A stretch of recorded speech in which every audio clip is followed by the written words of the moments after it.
They say every sound has a story behind it. But what if the sound you hear isn't meant for the living? In the heart of Osaka stands an old apartment, small, forgotten, and silent. Except for the knocking that comes every night. 3 slow taps. From the room next door. The one that should be empty. Chapter 1. The new room and the first knock.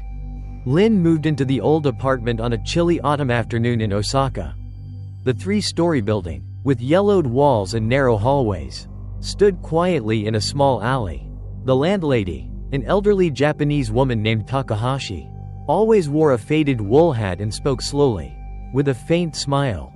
Lin's room was on the 2nd floor. Next to it was room 203, locked shut. Mrs. Takahashi said, "Greater than, that room isn't for rent anymore. It's been empty for a long time. Dear, don't worry about it." That night, Lin unpacked while video calling her mother in Vietnam. The signal was weak, and the screen flickered. Her mother frowned and said, "Greater than, why is your room so dark? Is someone standing behind you?" Lin turned around. Nothing, only the blank wall and a half-closed window.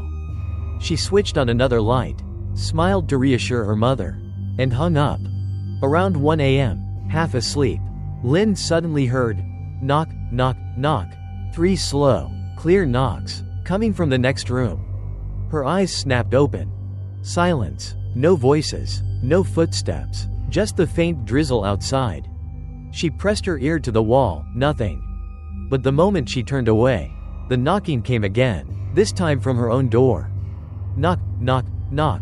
Chapter 2. The previous tenant who vanished without a trace. The next morning, Lin went downstairs to submit her registration papers.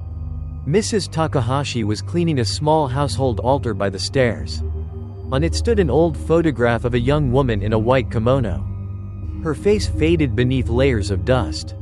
Lin asked softly, "Greater than, ma'am, who is the woman in that picture?"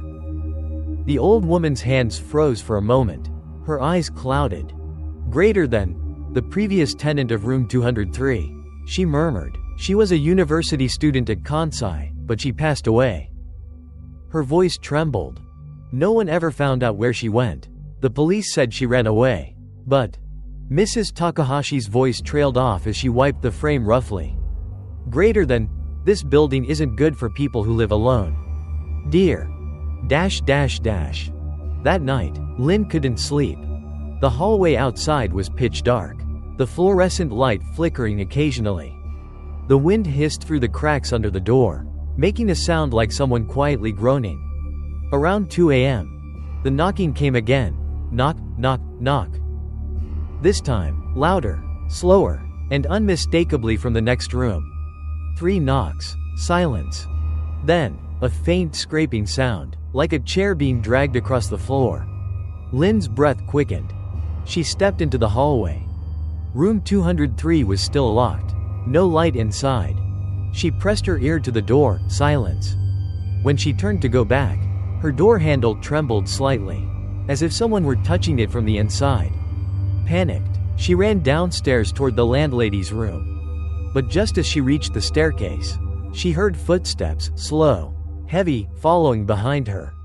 The next morning, Yuki, Lin's Japanese classmate, dropped by. She glanced around, then whispered, "Greater than, Lin, did you know that room 203 used to be rented by a Vietnamese girl? Just like you." Lin froze. "Greater than, that girl, the one in the photo?" Yuki nodded. "Greater than, she disappeared 3 years ago. Before she vanished, everyone said they heard knocking from her room every night.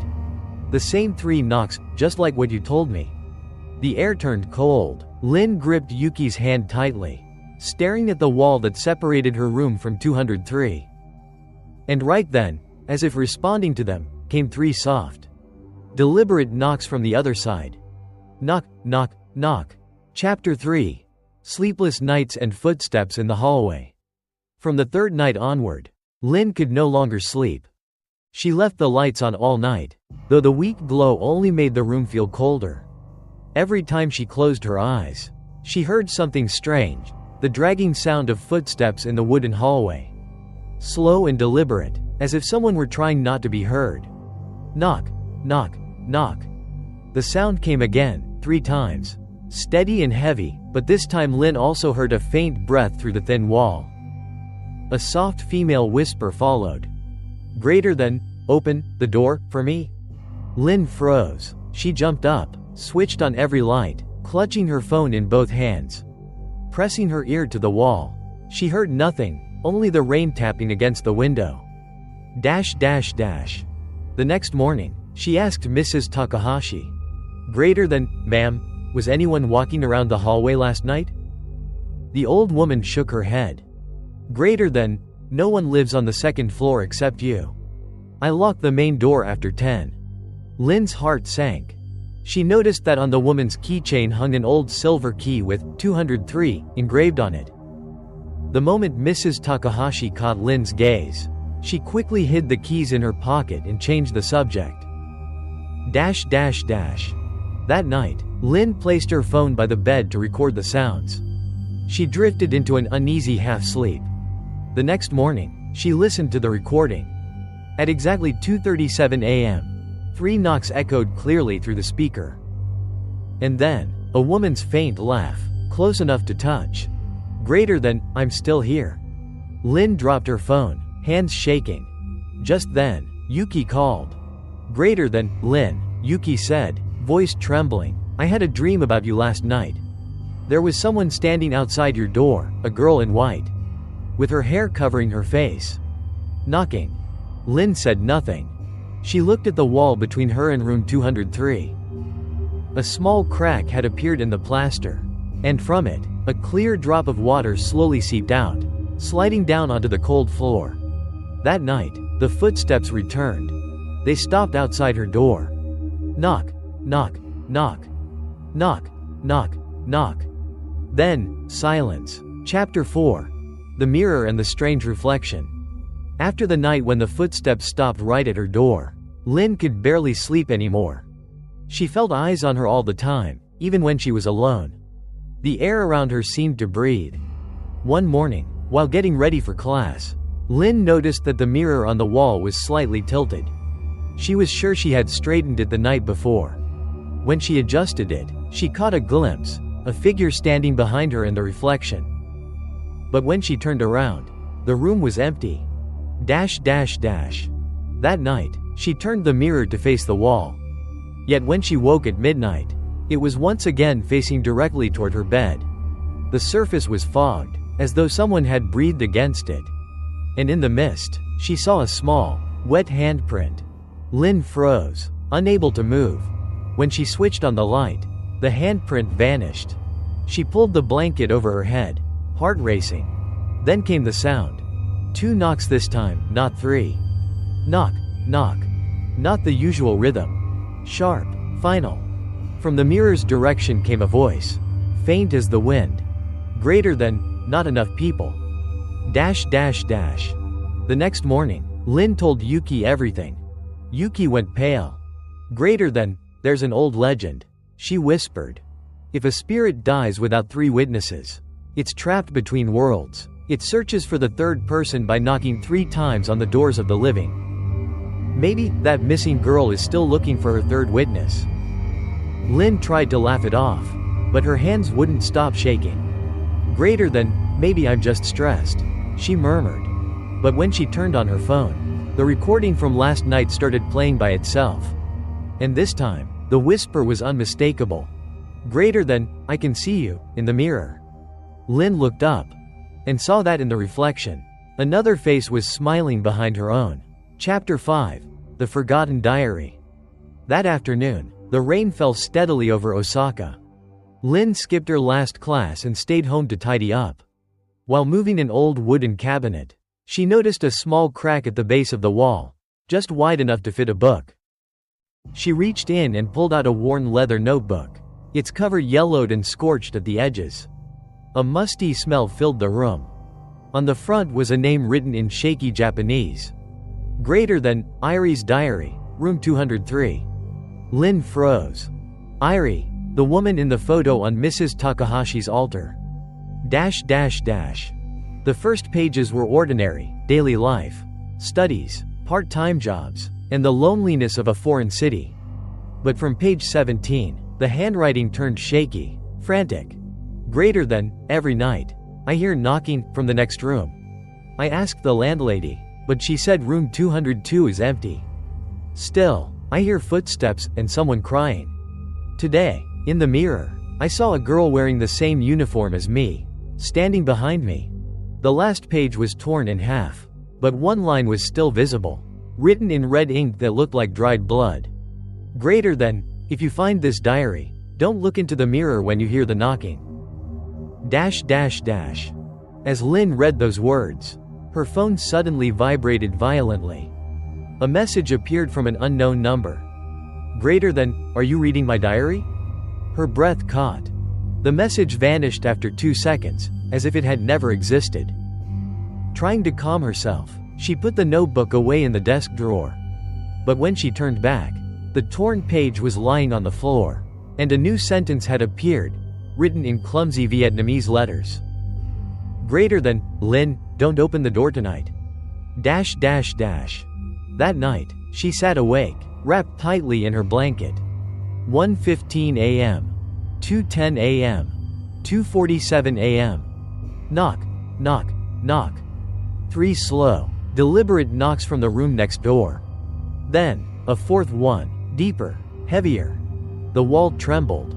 The diary on her desk flipped open by itself. The lamp flickered, and on the desk's surface appeared a wet handprint, resting atop the open page, right over the words. Greater than, you can hear me now. Chapter 6. The door that never opens. After the night of the fourth knock, Lynn no longer dared to switch off the light. She felt as if someone else lived with her, someone unseen but always near. The next morning she asked Mrs. Takahashi directly. Greater than, ma'am, what really happened in the room next to mine? The old woman was washing dishes. Her hands froze mid-motion. The water overflowed the sink and ran onto the floor. At last she spoke in a low voice. Greater than, that room has been sealed for 3 years. No one may open it. That door must never be touched again. Lynn hesitated. Greater than, but I hear knocking from inside every night. For the first time, Mrs. Takahashi looked straight into Lynn's eyes, her gaze sharp, almost frightened. Greater than, if you hear it, you must never answer. Even if someone calls your name, do not reply. That night Lynn sat awake, staring at the dark brown door of 203 through the crack in her own doorway. Around 3 in the morning, the hallway light flickered on by itself, though no one passed. A cold wind swept in, carrying the faint scent of lavender, the same fragrance Irie had described in her diary. Then came the knocking. Slow, careful. Knock, knock, knock. Lynn held her breath. But this time, the sound wasn't from inside 203, it came from her own door. 3 knocks, a pause, and then the doorknob turned. She clutched it tight, her heartbeat thundered. From the other side came a whisper, soft and familiar. Greater than, Irie, open the door for me. Lynn froze. It was Yuki's voice. The door rattled once, then went silent. Lynn called Yuki's number with trembling hands. Greater than, hey, what's wrong? Yuki answered sleepily. I'm in the dorm. Why are you calling so late? Lynn's phone slipped from her grasp. She turned toward the hallway, and saw room 203 slightly ajar. Though the landlady had said it was sealed. From the gap reached a small white hand, its fingers scraping the wooden floor, leaving long dark streaks that looked like dried blood. The next morning Lynn told Mrs. Takahashi everything. The old woman said nothing, only walked to room 203, took an old yellowed charm from her sleeve, pressed it to the doorframe, and whispered, Greater than, if she's begun to knock, the time for the door to open is near. Chapter 7. The neighbor who saw someone. Since the night when room 203's door creaked open, Lynn lived in constant fear. She stopped going to class, staying inside as if hiding could make the noises stop, but the more she tried to ignore them, the clearer they became. Each night brought the same sounds, shuffling slippers in the hallway, faint sobs, and a broken voice rasping her name as though from a crushed throat. Dash dash dash. Late one evening she heard knocking again. Not on her door this time but downstairs. Peering through the curtain, she saw the middle-aged man from room 102 crack his door open. Flashlight in hand. A second later he screamed, the sound slicing through the silence. Greater than, "Who's there? Who's standing out there?" The door slammed shut. Through the narrow gap of her curtain Lin saw him trembling, then slowly lifting his eyes toward the second floor, toward her. Dash dash dash. The next morning Lin found the man sitting outside smoking, his face pale. She approached quietly. Greater than, "Sir, what did you see last night?" He lowered his voice. Greater than, a girl in white, long hair soaking wet, was standing at your door. I thought she was your friend, but when my light hit her face, her eyes were empty, no whites at all. He shuddered. I yelled, and she vanished, but that smell, lavender, it's still there. Lin's stomach turned. That same scent had filled the air every time she'd heard the knocking. Dash dash dash. She told Yuki everything. Yuki grew tense and began typing frantically on her laptop. Searching. Osaka missing apartment Irie 2022. When the page loaded, both girls stared at the screen. Police report. Irie Takahashi, 21. Student at Kansai University. Last seen at this building the night of October 13, 2022. Found dead inside room 203. Body later disappeared from the morgue. Yuki whispered, her lips trembling. Greater than, Lin, today is October 13th. A gust of cold air swept through the room. From the wall between them and room 203 came 3 heavy knocks. Slow and deep. Knock. Knock. Knock. Then a young woman's voice. Barely audible. Greater than, give it back to me. The diary on Lin's desk flipped open by itself, its last page now bearing fresh red letters. Greater than, tonight, the door will open. Chapter 8. The sealed room next door. It rained hard all day. Mrs. Takahashi placed 2 new paper charms on the door of room 203. Then set a small bowl of rice and a burned-out incense stick at the corner of the hallway. Lin asked quietly. Greater than, why do you need to seal the door again? The old woman replied without looking up. Greater than, because she still hasn't left. Dash dash dash. That night Yuki arrived with a flashlight, a small camera, and a photocopy of an old police file she had found online. It read, Greater than, the body of Irie Takahashi, 21, student at Kansai University, was discovered kneeling in front of a mirror. Phone still clutched in her hand. Cause of death undetermined. Ruled suicide due to depression.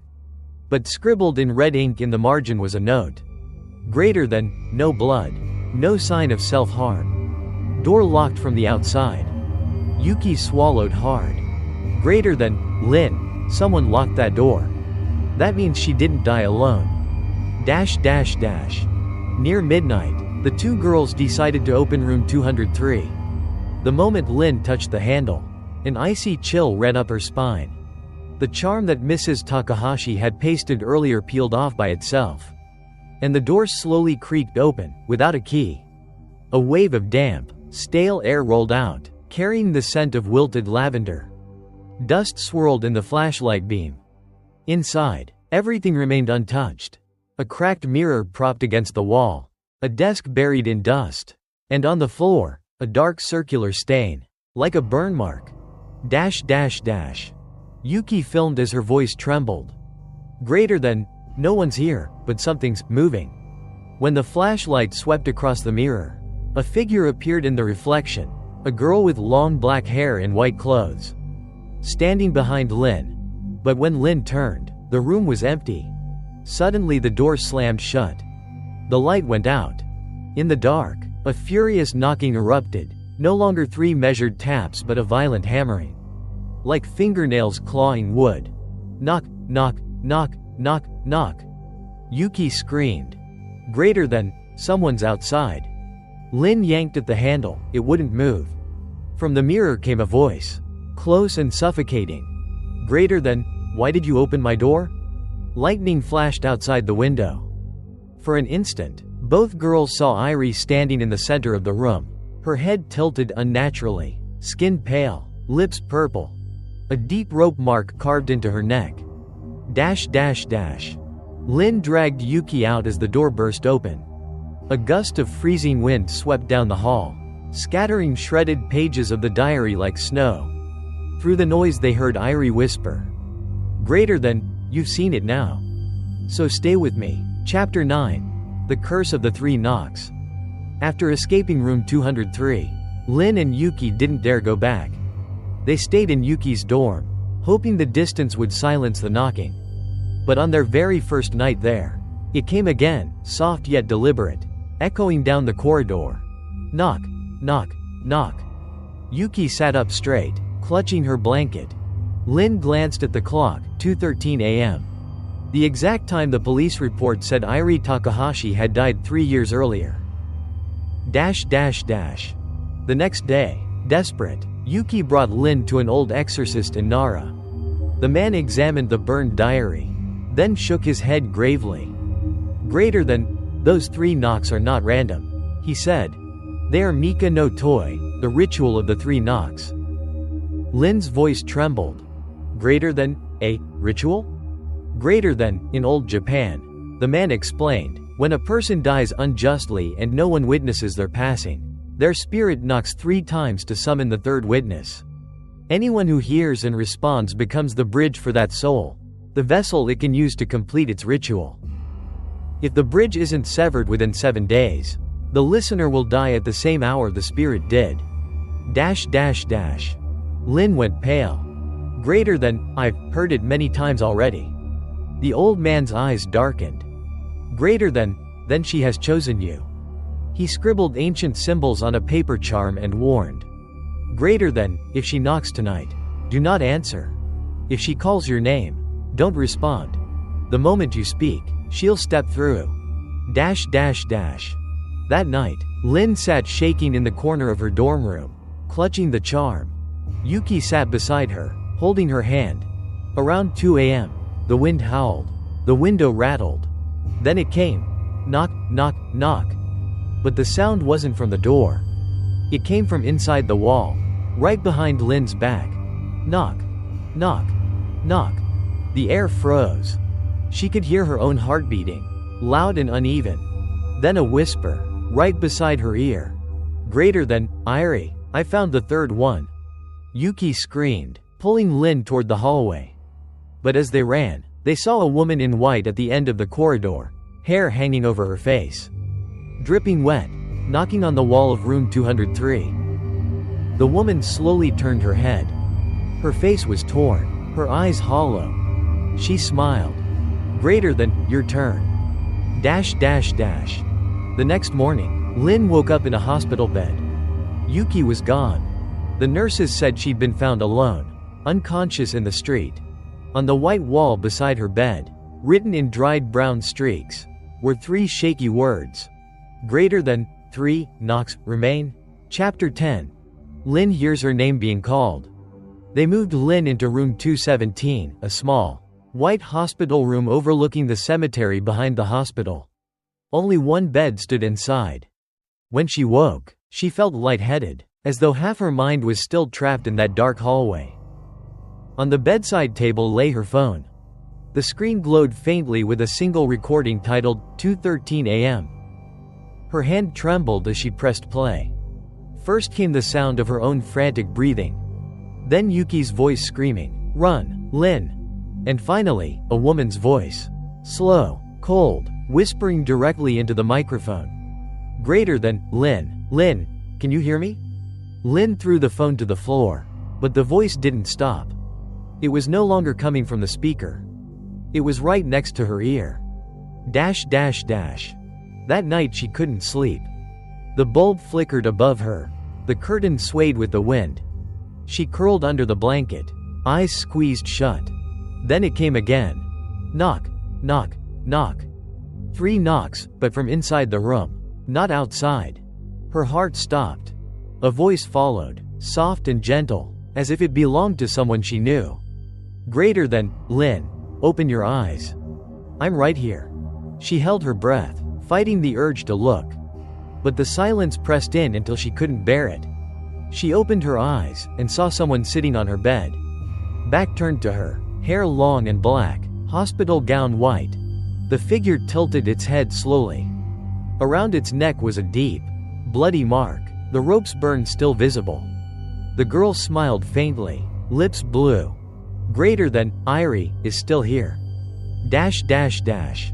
Lin screamed. Nurses rushed in, switching on the light, but the room was empty. Yet on the mattress remained the impression of someone sitting there, still warm. They sedated her, told her to rest. But when she turned toward the window, she froze. Through the glass, the reflection showed Yuki, standing in the rain by the cemetery, smiling softly, and knocking on the glass. Knock, knock, knock. Dash dash dash. The next morning, Lin woke with 3 round bruises on her wrist, like finger marks. Her phone buzzed. A new anonymous message appeared. Greater than, today is the 7th day. The ritual is complete. Now, it's your turn. She lifted her eyes to the mirror hanging on the wall. In the reflection, there were 2 people in the room. One was Lin. The other sat behind her, head bowed, hair covering her face, smiling. Chapter 11. The Landlady and the Secret from Years Ago. After being discharged from the hospital, Lin returned to the old Takahashi apartment. The building looked unchanged, the walls damp, the air heavy, as if no time had passed. Mrs. Takahashi sat on the front step, hands trembling around a cup of cold tea.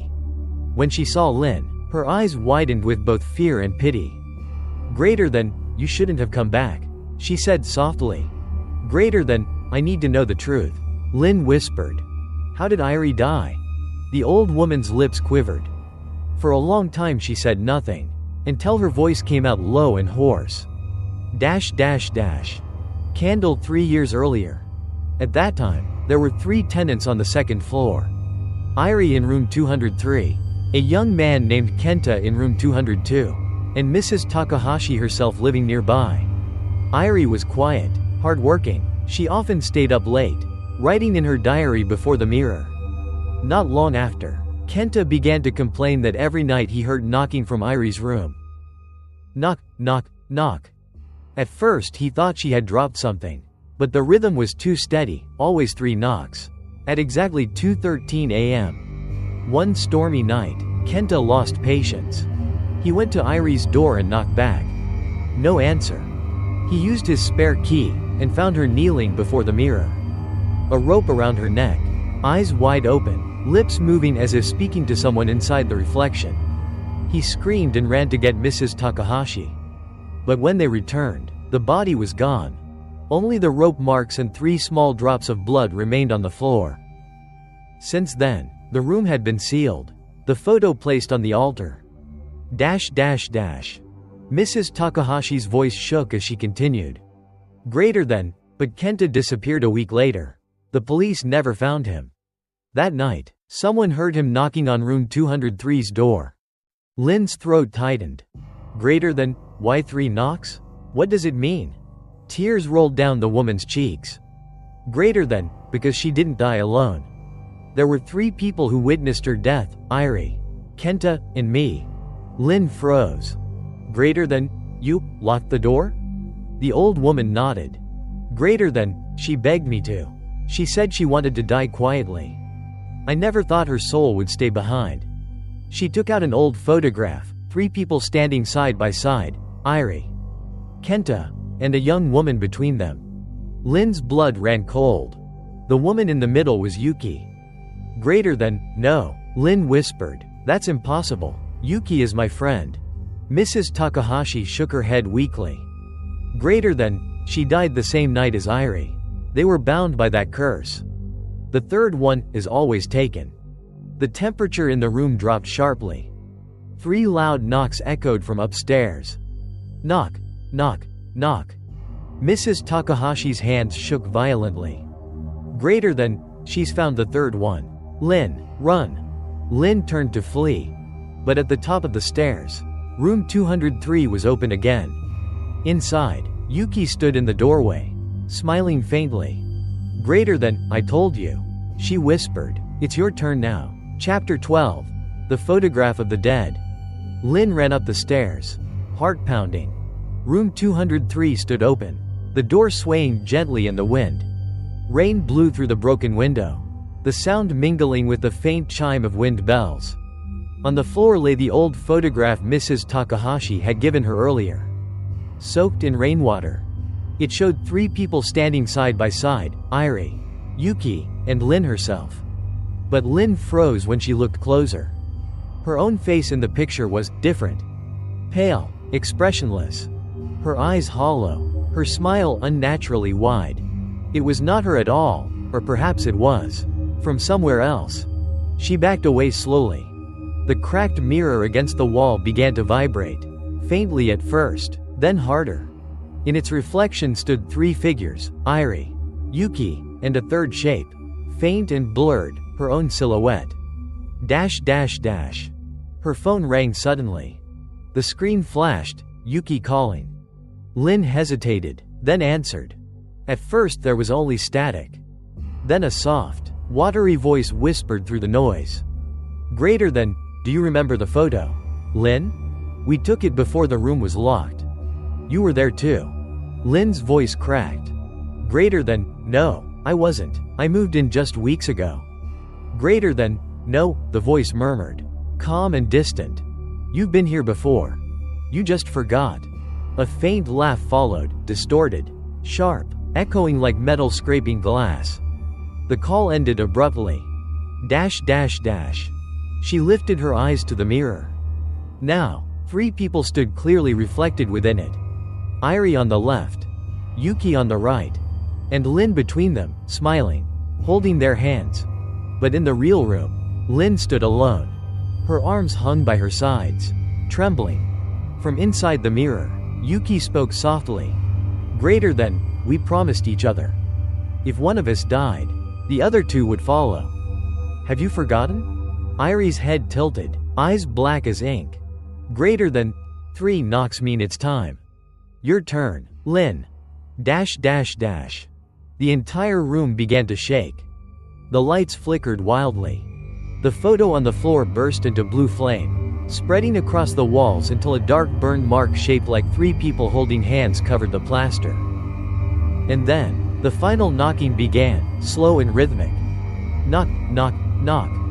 Lin fell to her knees, tears mingling with the rain that blew in through the window. The 2 voices, Irie and Yuki, spoke together, echoing around her like a chant. Greater than, no one escapes the photo. Room 203 must always have 3. The next morning, Mrs. Takahashi unlocked the door to the 2nd floor. Room 203 was empty. Only a new photograph lay neatly on the desk, showing 3 girls smiling faintly in front of a mirror. In the same dim light. On the back of the photo, written in dried, rusty brown ink, were the words, Greater than, the 13th knock will close the circle. Chapter 13. The empty room that isn't empty. 3 weeks after Lin's disappearance, the Takahashi apartment was sealed once again. The police investigated but found nothing, no traces of struggle, no signs of a crime. According to their report, room 203 was completely vacant. But Mrs. Takahashi knew better. Every night, as the wind moaned through the narrow hallways, she still heard 3 soft knocks echoing from the 2nd floor. Knock, knock, knock. Between the gusts of wind and the clinking of the old wind chime. The sound was steady, the pulse of a building that refused to die. A month later, a new tenant arrived. A young Japanese student named Riku, 22, from Kansai University. Mrs. Takahashi hesitated but eventually agreed when he said, Greater than, I don't believe in ghosts. I just need a quiet place to study. He was assigned to room 202, right next to the sealed door of 203. On his first night, Riku unpacked his bags under the dim hallway light. Around 2 a.m., he heard 3 gentle knocks coming from the wall beside his bed. Knock, knock, knock. He laughed softly to himself. Greater than, old pipes. Probably, he muttered. But when he switched off the light, The knocking came again, this time right by his ear. Greater than, hello, new tenant. Riku snapped the light back on. 3 small, wet handprints glistened on the wall, slowly drying into brown stains that looked like blood. The next morning, Mrs. Takahashi asked quietly. Greater than, did you sleep well? Riku smiled. Greater than, pretty well. Thank you. Though the walls are thin, I could hear someone in the next room. The old woman froze. Greater than, that room hasn't had anyone in it for years. Riku blinked, uneasy, but said nothing more. That afternoon, while rearranging his furniture, he found an old photograph tucked behind the wardrobe. A faded picture of 3 girls in white dresses, smiling inside that very apartment. Below the image, in faint handwriting, it said, Greater than, room 203, there are always 3. That night, as Riku studied, a cold wind slipped through the half-open window, scattering his papers. He turned to close it, and when he looked back, the mirror above the desk showed 3 women standing behind him. A soft, distant voice whispered, Greater than, knock, knock, knock. It's your turn now. The following morning, Mrs. Takahashi climbed the stairs to deliver mail. The door to room 202 stood ajar. Inside, there was no sign of Riku, only a cracked mirror placed carefully in the center of the floor. In the reflection stood 3 girls smiling faintly, and behind them, a young man with wet hair, head bowed. Mrs. Takahashi sank to her knees, clutching her prayer beads, tears streaming down her face. Greater than, another one, another soul. From the hallway came the familiar, steady sound, soft and patient. Knock, knock, knock. Chapter 14. The truth about the one next door. Mrs. Takahashi continued her nightly ritual, lighting 3 sticks of incense in front of room 203. Each time, the smoke twisted upward and disappeared, not into the air, but into the crack of the door itself. That night the wind was strong, yet the smoke didn't move. From behind the door came a whisper. Greater than, one more, we still need one more. The next morning, a police officer returned to the building. Greater than, Mrs. Takahashi. He asked, why does someone disappear here every 3 years? Her hands trembled around her teacup. Greater than, because that room was never really empty. The officers forced the lock on room 203. Inside, everything looked clean, floor polished. No dust, as if someone had been living there all along. A cracked mirror leaned against the wall. But in its reflection, the officers saw 4 people. Irie, Yuki, Lin, and the newest tenant, Riku, all standing together, watching silently. One of the young officers reached out to touch the glass. The surface was cold and damp, like human skin. He tried to pull back, but his reflection didn't move. That night, Mrs. Takahashi sat alone in the dark, holding a small notebook. On the last yellowed page, written in a mix of Japanese and Vietnamese, were the words, Greater than, the one next door isn't a ghost. It's whoever was left behind. Anyone who hears the 3 knocks must take their place. So the room always has 3. She covered her mouth, shaking. Greater than, I should have burned that room long ago. She reached for a lighter. But before she could strike it, 3 knocks sounded behind her. Knock, knock, knock. Mrs. Takahashi turned slowly. The door to room 203 was open just a crack. Blue light spilling out like mist. Inside stood 3 figures in a row, smiling softly. Irie took a step forward. Greater than, don't burn it, she said gently.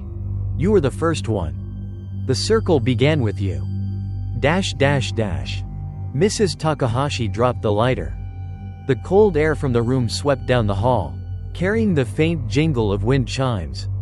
From the mirror inside, 4 silhouettes merged into one, forming a single, faceless figure with hollow eyes. It looked straight at her and whispered, Greater than, knock 3 times, and end it. Her trembling hand rose. She tapped the frame softly. Knock, knock, Knock. The lights flickered, then went out. Silence swallowed the entire building. Dash dash dash. By morning, the police returned. The apartment was empty. No sign of Mrs. Takahashi. Only her old wool hat hanging on the door of room 203. Scrawled on the wall in white chalk were the words, "Greater than, the room next door, is complete." Chapter 15. The last night, the 13th knock. That night, rain poured endlessly over the Takahashi apartment. No one lived there anymore. Yet the light on the second floor flickered on by itself. A dim glow spilled from the half-open door of room 203, the room said to be sealed forever. The air carried the faint scent of wilted lavender, a fragrance that always appeared when the dead returned. The door creaked slowly open. From within, 3 figures stepped out, silent and pale. Irie walked first. Yuki followed. Lin came last. The 3 girls turned toward the room, toward the mirror. Now whole again, its cracks perfectly mended. In the reflection stood a 4th person. Mrs. Takahashi, frail and trembling, raising her hand to knock. Knock, knock, knock. Dash dash dash. A cold blue light flooded the hallway. Words began to appear across the walls, written in blood that glowed faintly in the dark. Greater than, 13 knocks to close the circle. When all are gathered, the door will shut. The knocking continued. Once, twice, again and again, each echo heavier than the last. At the 12th knock, the entire building began to shake. Every mirror in the house shattered at once, their reflections merging into one blinding flash. Then came the 13th knock. Thud. The sound rang through the night, and everything went still. When the silence settled, the 3 girls and the landlady were gone. Room 203 stood empty once more, the mirror upright and unbroken, showing only a vacant room bathed in moonlight. Dash dash dash. By morning, neighbors found the building burned to the ground. The firemen uncovered no remains. Amid the ashes, one object survived, a half-charred mirror. In its darkened surface shimmered 3 faint silhouettes, side by side, smiling. That night, those living nearby swore they heard it. The sound of gentle knocking from the ruins, carried by the wind. Knock, knock, knock. Slow, measured, endless. The fire has long gone cold. The building no longer stands. Yet on quiet nights, when the wind passes through the ruins, you can still hear it, faint, patient, unending. Knock, knock, knock. And somewhere, a new tenant listens, as the room next door waits for its next 3. Like and subscribe to Whispering Dark Tales for more chilling ghost stories.